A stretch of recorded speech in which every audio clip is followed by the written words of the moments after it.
Hi hello ನಮಸ್ಕಾರ ಸ್ನೇಹಿತರು. ಏನಾಗ್ತದೆ ಇಲ್ಲಿ ತಾಂಡವ್ ಕರ್ಕೊಂಡು ಬಂದಿರೋರಿಗೆ ಕಾಟ ಕೊಟ್ಟೇ ಬಿಡ್ತಾರೆ ಪೂಜಾ ಮತ್ತು ಕುಸುಮ. ಏನಾಗ್ತದೆ ಇದು ಎಲ್ಲವನ್ನ ಕೂಡ ತಿಳ್ಕೊಬೇಕು ಅಂದರೆ ಈಗಲೇ ನಮ್ಮ ಈ ಚಾನಲ್ನ ಸಬ್ಸ್ಕ್ರೈಬ್ ಮಾಡಿ, ಹಾಗೆ ಒಂದು ವಿಡಿಯೋವನ್ನು ಪೂರ್ತಿಯಾಗಿ ನೋಡಿ. ಇಲ್ಲಿ ತಾಂಡವ್ಗೆ ಅಡುಗೆ ಮಾಡುವಷ್ಟರಲ್ಲಿ ಅವರ ಸಾಹಸ ಆಗಿದೆ. ಅಮ್ಮ ಕೂಡ ತನ್ನನ್ನು ಸೋಲಿಸಬೇಕು ಅನ್ನೋದು ಗೊತ್ತಾಗ್ತಿದ್ದಾಗೆ ಶ್ರೇಷ್ಠಾಗೆ ವಿಷಯ ಹೇಳ್ತಿದ್ದಾಗೆ ಶ್ರೇಷ್ಠ ಕೆಲಸದವನ್ನ ಇಟ್ಕೊ ಎಲ್ಲ ಕೂಡ ಸಾಧ್ಯ ಆಗುತ್ತೆ ಅಂತ ಹೇಳ್ತಾಳೆ. ಹಾಗಾಗಿ ಕೆಲಸದವನ್ನ ಕರೆದಿರೋ ತಾಂಡವ್ ಕೆಲಸದವ್ರು ಬರ್ತಿದ್ದಾಗ ಈ ಕಡೆ ಕುಸುಮ ಅವರು ಮತ್ತು ಪೂಜಾ ಎಲ್ಲರೂ ಕೂಡ ಶಾಕ್ ಆಗ್ತಾರೆ. ಯಾರು ಕೆಲಸದವ್ರನ್ನ ಕರೆದಿದ್ದು, ನಮಗೆ ಕೆಲಸದವ್ರ ಅವಶ್ಯಕತೆ ಇಲ್ಲ ಅಂತ. ಈ ಕಡೆ ತಾಂಡವ್ ಮಾತ್ರ ನಾನೇ ಅಮ್ಮ ಕರೆದಿದ್ದು ಕೆಲಸದವ್ನ ಅಂತ ಹೇಳ್ತಿದ್ದಾರೆ. ಏನು ಮಾತಾಡ್ತಿದ್ಯಾ ತಾಂಡವ್, ನಮಗೆ ಕೆಲಸದವ್ರ ಅವಶ್ಯಕತೆ ಇಲ್ಲ ಅಂತ ಹೇಳ್ತಾರೆ. ಆದರೆ ಅಮ್ಮ ನನ್ನ ಗಂಡಸು ಕೆಲಸಕ್ಕೆ ಹೋಗಬೇಕು, ಹೊರಗಡೆ ಹೋಗಿ ದುಡಿಬೇಕು, ಇಲ್ಲಿ ಅಡುಗೆ ಮಾಡಿಕೊಂಡು ನಿಮ್ಮನ್ನು ನೋಡಿಕೊಂಡು ಎಲ್ಲ ನೋಡ್ಕೊಳ್ಳೋದು ಕಷ್ಟ ಆಗುತ್ತೆ.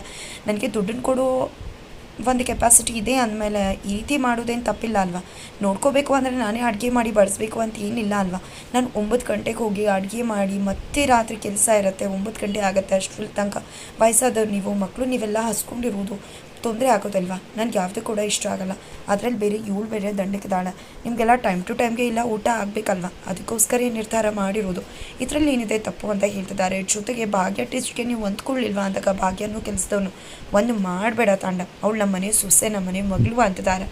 ನಂತರ ಈ ಕಡೆ ಸರಿ ಆಯಿತು ಅಂತ ಹೇಳಿ ತಾಂಡವ್ ಕೆಲಸದವನ್ನ ಒಳಗಡೆ ಕರ್ಕೊಂಡು ಬರ್ತಾರೆ. ಈ ಕಡೆ ನಾನು ಎಲ್ಲ ಕೂಡ ಮಾಡ್ತೀನಿ, ನಿಮ್ಗೆ ಏನೇನು ಬೇಕು ವೆರೈಟಿ ಆಫ್ ಫುಡ್ನ ಕೂಡ ಮಾಡ್ತೀನಿ, ಜಸ್ಟ್ 1 ಅವರಲ್ಲಿ ಅಷ್ಟು ಫಾಸ್ಟ್ ಆಗಿದ್ದೀನಿ ಅಂತ ಹೇಳ್ತಿದ್ದಾರೆ. ಹೌದಾ, ಅಷ್ಟು ಫಾಸ್ಟಾಗಿ ಮಾಡ್ತೀಯಾ ಅಂತ ಹೇಳಿ ಒಬ್ಬೊಬ್ಬರು ಒಂದು ಹೇಳ್ತಿದ್ದಾರೆ. ಈ ಕಡೆ ತನ್ಮಯ್ ಇಡ್ಲಿ, ಪೂಜಾ ದೋಸೆ, ಮಸಾಲೆ ದೋಸೆ, ಹಾಗೆ ಪೊಂಗಲ್, ಕುಸುಮ ಆಂಟಿ ಆದರೆ ಧರ್ಮ ಉಪ್ಪಿಟ್ಟು, ಜೊತೆಗೆ ತನ್ವಿ ನೂಡಲ್ಸ್ ಎಲ್ಲ ಕೂಡ ಹೇಳ್ತಿದ್ದಾರೆ. ತಾಂಡವ್ ಇಡ್ಲಿ ಹೇಳ್ತಾರೆ. 1 ಗಂಟೆ ಒಳಗೆ ಎಲ್ಲ ಕೂಡ ಮಾಡಿಬಿಡ್ತೀನಿ ಬಸ್ ಬರೋದ್ರೊಳಗೆ ಅಂತ ಹೇಳ್ತಾರೆ. ನಂತರ ಈ ಕಡೆ ಪೂಜಾ ತನ್ವಿ ಸ್ಕೂಲಿಗೆ ಲೇಟ್ ಆಗ್ತಿದೆ, ರೆಡಿ ಆಗಲ್ವಾ ಅಂದಾಗ ಹೌದು ರೆಡಿ ಆಗಬೇಕು, ಅದೇ ಡ್ರೆಸ್ ಐರನ್ ಆಗಬೇಕು ಅಂದಾಗ ನಿಮ್ಮ ಕೇಚಕರ್ ಇದ್ದಾರಲ್ವ ಮಾಡ್ತಾರೆ ಅಂದಾಗ ಖಂಡಿತ ಮಾಡ್ತೀನಿ, ಅದಕ್ಕೆ ಎಕ್ಸ್ಟ್ರಾ ಚಾರ್ಜ್ ಆಗುತ್ತೆ ಅಂತ ಹೇಳ್ತಾರೆ. ಎಕ್ಸ್ಟ್ರಾ ಚಾರ್ಜ್ ಅಂದಾಗ ಹೌದು ನನ್ನ ಸರ್ವಿಸಲ್ಲಿ ಇರೋದು ಸರ್ವಿಸ್ ಮಾಡೋದು ಕುಕಿಂಗ್ ಮಾಡೋದು ಅಷ್ಟೇ, ಇದಕ್ಕೋಸ್ಕರ ಎಕ್ಸ್ಟ್ರಾ ಪೇ ಮಾಡಬೇಕಾಗತ್ತೆ ಅಂತ ತಾಂಡವ್ ಕೇಳ್ತಿದ್ದಾಗೆ ಓಕೆ ಆಯಿತು ಮಾಡ್ತೀನಿ ಅಂತಾರೆ. ಈ ಕಡೆ ಅಮ್ಮ ಅಂತೂ ದುಡ್ಡು ಕುಡ್ಕೊಂಡು ನೋಡ್ತಿದ್ದಾರೆ. ಇದೆಲ್ಲ ಆಗ್ತಾ ಇದ್ರೆ ಅಷ್ಟರಲ್ಲಿ ಪೂಜಾಗೆ ಕಾಲ್ ಬರುತ್ತೆ. ಪೂಜಾ ಕಾಲ್ ರಿಸೀವ್ ಮಾಡ್ತಿದ್ದಾಗೆ ಅಮ್ಮ ತರಾಟೆಗೆ ತೊಗೊಂಡಿದ್ದಾರೆ. ಅಷ್ಟೊತ್ತಿಂದ ಏನು ಮಾಡ್ತಿದ್ಯಾ, ಕಾಲ್ ರಿಸೀವ್ ಮಾಡಿದೆ, ಎಲ್ಲ ಹೋಗಿದ್ದೆ ಅಂತ. ಇಲ್ಲಿ ಭಾವ ಕೆಲಸದವ್ರನ್ನ ಕರ್ಕೊಂಡು ಬಂದಿದ್ದಾರೆ ಅಂತಿದ್ದಾಗೆ ಅವ್ರಿಗೆ ಶಾಕ್ ಆಗುತ್ತೆ. ಹೋಗಿ ಕೆಲಸದವ್ರನ್ನ ಕರ್ಕೊಂಡು ಬಂದುಬಿಟ್ಟ, ಇದ್ದದ್ದು ಒಂದೇ ಹಾದೆ ಅದನ್ನು ಕೂಡ ಮುಳುಗಿಸ್ಬಿಟ್ನ, ಇನ್ನೇನಿದೆ ಅಂತ ಹೇಳ್ತಿದ್ದಾಗೆ ಭಾಗ್ಯ ಬರ್ತಾರೆ. ಏನಮ್ಮ ಆಯಿತು ಅಂತ ಹೇಳಿದಕ್ಕೆ ನಿನ್ನ ಗಂಡ ಕೆಲಸದವ್ರು ಕರ್ಕೊಂಡು ಬಂದಿದ್ದಾರಂತೆ, ಇನ್ನೇನಿದೆ ಅದು ಒಂದಕ್ಕೋಸ್ಕರ ನೀನು ಬೇಕಾಗಿದೆ, ಈಗ ಅದಕ್ಕೂ ನಿನ್ನ ಗಂಡ ಕೆಲಸದವ್ರನ್ನ ತಂದಿಟ್ಕೊಂಡ ಅಂದರೆ ಮುಗೀತು ನಿನ್ನ ಕತೆ ಅಂತ ಹೇಳ್ತಿದ್ರೆ ಏನಮ್ಮ ಮಾತಾಡ್ತಿದ್ಯಾ. ಹೆಂಡತಿ ಸ್ಥಾನನ ಅಮ್ಮನ ಸ್ಥಾನನ ಒಂದು ಕೆಲಸದವ್ರು ತುಂಬ ಆಗಿದ್ರೆ ಯಾರೂ ಕೂಡ ಮದುವೆ ಆಗ್ತಾ ಇರಲಿಲ್ಲ, ಮನೆ ಮಠ ಕೂಡ ಇರ್ತಿರ್ಲಿಲ್ಲ ಅಲ್ವಾ ಅಂತ ಹೇಳ್ತಿದ್ದಾರೆ. ಜೊತೆಗೆ ನನ್ನ ಸ್ಥಾನನ ಯಾರು ಕೂಡ ತುಂಬಕ್ಕಾಗೋದಿಲ್ಲ, ಕೆಲಸದವ್ರೆ ಅಂತ ಹೇಳ್ತಿದ್ದಾರೆ. ಅಯ್ಯೋ ಅಮ್ಮ ದಯವಿಟ್ಟು ನನ್ನ ಮಾತು ಕೇಳು, ಯಾಕೆ ಅಷ್ಟೊಂದು ಸಡಗ್ತಾ ಇದೆಯಾ. ಇಲ್ಲಿ ಅತ್ತೆಗೂ ಕೂಡ ಅವ್ರು ಬಂದಿರೋದು ಇಷ್ಟ ಇಲ್ಲ, 2 ದಿನದಲ್ಲಿ ಹೋಗ್ಬಿಡ್ತಾಳೆ ಅಂತ ಅನಿಸುತ್ತೆ. ನಾನು ಅತ್ತೆ ಸೇರ್ಕೊಂಡು ನೋಡು ಹೇಗೆ ಅವಳನ್ನ ಹೊರಗಡೆ ಕಳಿಸ್ತೀವಿ ಅಂತ ಹೇಳ್ತಿದ್ರೆ ಏನು ಮಾತಾಡ್ತಿದ್ಯಾ ನೀನು. ನಿಮ್ಮ ಅತ್ತೆನ, ಆ ಅತ್ತೆಯಿಂದನೇ ಇಷ್ಟೆಲ್ಲ ಆಗಿರೋದು. ಹೋಗಿ ಅಹಂಕಾರ ಬಿಟ್ಟು ಕ್ಷಮೆ ಕೇಳಿದ್ರೆ ಮಗನ ಕರ್ಕೊಂಡು ಬಂದಿದ್ರೆ ಇಷ್ಟೆಲ್ಲ ಪರಿಸ್ಥಿತಿನೇ ಬರ್ತಿರ್ಲಿಲ್ಲ. ಅವ್ರ ವಿಷಯನ ಎತ್ತಬೇಡ ನೀನಿಲ್ಲಿ ಅಂತ ಹೇಳ್ತಿದ್ದಾರೆ. ನೋಡಿದ್ಯಾ ಇಲ್ಲಿಂದ ಹೋಗೋದಂತೂ ಖಂಡಿತ ಇಲ್ಲ, ನಿನ್ನ ಗಂಡ ಆಲ್ರೆಡಿ ಕರ್ಕೊಂಡು ಬಂದು ಇಟ್ಕೊಂಡಿದ್ದಾನಲ್ವ ಅಂತ ಹೇಳ್ತಿದ್ದಾಗೆ ಏನಮ್ಮ ಮಾತಾಡ್ತಿದ್ಯಾ ಅಂತದಾಗೆ. ಹೋ ಅಲ್ಲಿ ಅಕ್ಕಪಕ್ಕದ ಜನ ಬಂದುಬಿಟ್ಟು ಓ ಭಾಗ್ಯ ಗಂಡನ ಮನೆ ಬಿಟ್ಟು ಬಂದಿದ್ಯಾ ನೀನು ಅಂತ ಕೇಳ್ತಿದ್ದಾರೆ. ಜೊತೆಗೆ ನಿಮ್ಗೆ ಯಾಕೆ ನಮ್ಮ ಮನೆ ವಿಷಯ ಏನೋ ಮಾತಾಡ್ಕೋತಿದ್ವಿ ಅಂತ ಕೇಳ್ತಿದ್ದಾಗೆ ಕೇಳಿಸ್ತಪ್ಪ ಅದಕ್ಕೋಸ್ಕರ ಕೇಳ್ತಿದ್ದೀವಿ ಅಂದಾಗ ಇಲ್ಲಕ್ಕ ನನ್ನ ಗಂಡನ ಮನೆ ಬಿಟ್ಟು ಬಂದಿಲ್ಲ, ಸುಮ್ಮನೆ ಅಪ್ಪನ ಮನೆಗೆ ಬಂದಿದ್ದೀನಿ, ಅಪ್ಪನ ಮನೆಗೂ ಬರೋಕ್ಕೂ ಕೂಡ ಕಾರಣ ಏನಾದರೂ ಬೇಕಾ ಅಂತ ಕೇಳ್ತಿದ್ದಾರೆ. ಏನೂ ಅದಲ್ಲ, ಗಂಡನ ಮನೆ ಬಿಟ್ಟು ಬಂದರೆ ಅನುಸರಿಸ್ಕೊಂಡು ಹೋಗಬೇಕು, ದೊಡ್ಡ ಮನೆಗೆ ಮದುವೆ ಆಗಿದೆಯಾ ಅಡ್ಜಸ್ಟ್ ಮಾಡ್ಕೊಂಡು ಹೋಗ್ಬೇಕಲ್ವ. ತಂಗಿ ಕೂಡ ಮನೇಲಿದ್ದಾಳೆ, ಮದುವೆ ಆಗಿಲ್ಲ, ನೀನು ಮದುವೆ ಆದರೆ ಸಾಕ, ತಂಗಿ ಕೂಡ ಮದುವೆ ಆಗಬೇಕಲ್ವ. ಈ ರೀತಿ ಬಂದು ನಿಂತ್ಕೊಂಡ್ರೆ ಯಾರು ಮದುವೆ ಮಾಡ್ಕೊಂಡು ಹೋಗ್ತಾರೆ ಅಂತ ಹೇಳ್ತಿದ್ದಾರೆ. ಜೊತೆಗೆ ಯಾಕೆ ಬಂದ್ರಿ ನೀವು ಅಂದಾಗ ಸಕ್ಕರೆ ಬೇಕಿತ್ತು ಅಂದಾಗ ಒಂದು ಹೆಜ್ಜೆ ಮುಂದೆ ಹೋಗಿದ್ರೆ ಅಂಗಡಿ ಸಿಗ್ತೈತಲ್ವ, ಬಂದುಬಿಡ್ತಾರೆ ಅಕ್ಕಪಕ್ಕದ ಮನೆಯವ್ರ ವಿಷಯ ಕೇಳಿಸ್ಕೊಂಡು ಅಂತ ಹೇಳಿ ಸಕ್ಕರೆ ಕೊಟ್ಟು ಕಳಿಸ್ತಿದ್ದಾರೆ. ನೋಡಿದ್ಯಾ ಈಗ ಇವ್ರಿಗೆಲ್ಲ ಉತ್ತರ ಕೊಡ್ತಿದ್ಯಾ. ಈ ರೀತಿ ಆಡ್ಕೊಳ್ಳೋ ಬಾಯಿಗಳು ತುಂಬ ಇರುತ್ತೆ, ಯಾವ ರೀತಿ ಎಲ್ರಿಗೂ ಉತ್ತರ ಕೊಟ್ಟು ಸಮಾಧಾನ ಮಾಡ್ತೀಯಾ ನೋಡೋಣ ಅಂತ ಹೇಳ್ತಿದ್ದಾರೆ. ಈ ಕಡೆ ಭಾಗ್ಯ ತುಂಬಾ ಅಪ್ಸೆಟ್ ಆಗ್ತಿದ್ದಾಳೆ, ಕಣ್ಣೀರು ಹಾಕ್ತಿದ್ದಾಳೆ, ತನ್ನ ನೋವನ್ನ ತಾನೇ ನೋಡ್ಕೋತಿದ್ದಾಳೆ. ಇದೆಲ್ಲ ಸಾಗ್ತಾ ಇದ್ದರೆ ಆ ಕಡೆ ತಾಂಡವಂತೂ ಫುಲ್ ಖುಷಿ ಆಗಿಬಿಟ್ಟಿದ್ದಾನೆ. ಮೊದಲು ಹನಿಗೆ ಥ್ಯಾಂಕ್ಸ್ ಹೇಳಬೇಕು ಅಂತ ಅಂದ್ಕೊಂಡು ಶ್ರೇಷ್ಠ ಕಾಲ್ ಮಾಡ್ತಾನೆ. ಹನಿ ತುಂಬಾ ಥ್ಯಾಂಕ್ಸ್ ಅಂತ ಹೇಳ್ತಿದ್ರೆ ಏನಾಯಿತು ತಾಂಡವ್ ಅಂದಾಗ ನೀನು ಕೆಲಸದವ್ರನ್ನ ಕಳಿಸಿದ್ಯಲ್ವ ಸೂಪರ್ವಾಗಿದ್ದಾರೆ, ನಾನೆಲ್ಲೋ ಅಜ್ಜಿ ಥರ ಬರ್ತಾರೆ ಅಂತ ಅಂದ್ಕೊಂಡಿದ್ದೆ ಅಂತ ಹೇಳಿದಕ್ಕೆ ಅಜ್ಜಿ ರೀತಿ ಬರೋಕೆ ಏನು ನಿಮ್ಮಮ್ಮನ ಕಾಟ ಸಹಿಸ್ಕೋಬೇಕಲ್ವ, ಅದಕ್ಕೋಸ್ಕರ ಗಟ್ಟಿ ಹಿಂಗ್ಸನೆ ಕಳಿಸಿದ್ದೀನಿ. ದೊಡ್ಡ ಮನೇಲೆಲ್ಲ ಕೆಲಸ ಮಾಡಿ ಅಭ್ಯಾಸ ಇದೆ, ಎಲ್ಲ ರೀತಿ ಕೆಲಸ ಮಾಡ್ತಾಳೆ ಅಂತ ಹೇಳ್ತಿದ್ದಾರೆ. ಜೊತೆಗೆ ಥ್ಯಾಂಕ್ಸ್, ಒಂದೇ ರೀತಿ ಸೊಲ್ಯೂಷನಲ್ಲಿ ಎಲ್ಲವನ್ನ ಕೂಡ ಸಾಲ್ವ್ ಮಾಡಿಬಿಟ್ಟೆ ಅಂತ ಹೇಳ್ತಿದ್ರೆ ಆ ಕಡೆ ಪೂಜಾ ಮತ್ತು ಧರ್ಮ ಅಂಕಲ್ ಹಾಗೆ ಕುದ್ಮಾಟಿ ಎಲ್ಲರೂ ಕೂಡ ಮಾತಾಡ್ತಿದ್ದಾರೆ. ಈಗೇನು ಭಾವ ಕರ್ಕೊಂಡು ಬಂದ್ರಲ್ಲ, ಏನು ಮಾಡ್ತೀರಾ ಅತ್ತೆ ಅಂದಾಗ ಅವಳು ಕರ್ಕೊಂಡು ಬಂದುಬಿಟ್ರೆ ಅವಳನ್ನ ಒಪ್ಕೊಂಡ್ಬಿಡ್ತೀನಿ ನಾನು. ಹೇಗೆ ಕಳಿಸ್ಬೇಕು ಅಂತ ಗೊತ್ತು ಅಂದಾಗ ನೀವು ಸುಮ್ಮನೆ ಕಳಿಸಿದ್ರೆ ಭಾವ ಬಿಟ್ಬಿಡ್ತಾರ ಅಂದಾಗ ನನಗೆ ಗೊತ್ತದೆ ಹೇಗೆ ಅವಳನ್ನ ಕಳಿಸ್ಬೇಕು ಅಂತ.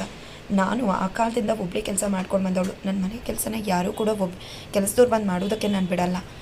ಈ ಬೆಂಗಳೂರಿಗೆ ಬಂದಾಗಲೂ ಕೂಡ ಇಲ್ಲ ಅಡ್ಜಸ್ಟಾಗಿ ನಾನೇ ಕೆಲಸ ಮಾಡಿದೆ. ನನ್ನ ಸೊಸೆ ಬಂದಮೇಲೂ ಅವಳಿಗೂ ಕೂಡ ನಮ್ಮ ಮನೆ ಕೆಲಸ ತಾವೇ ಮಾಡೋದು ಹೇಗೆ ಅಂತ ಕೂಡ ಹೇಳ್ಕೊಟ್ಟೆ.